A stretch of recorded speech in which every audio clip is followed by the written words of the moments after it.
Hello everyone, welcome to my channel, American Picker 83. Today we'll be picking open this Brinks commercial 50mm padlock model 662. It's one of the first padlocks I've learned how to pick. I guess I gotta show you the key, huh?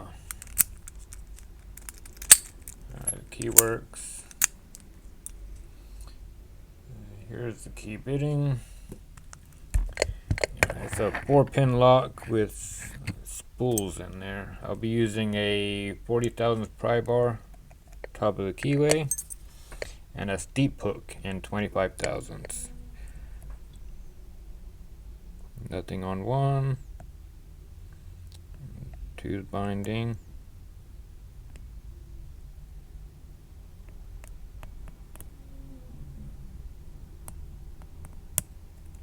That's two. Nothing on three. That was four. Start at one. Alright, one's binding. That put me into a false set. Alright, three's giving me counter rotation. Alright, and we got her open.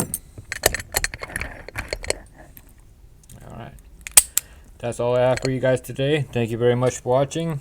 Stay safe and have fun.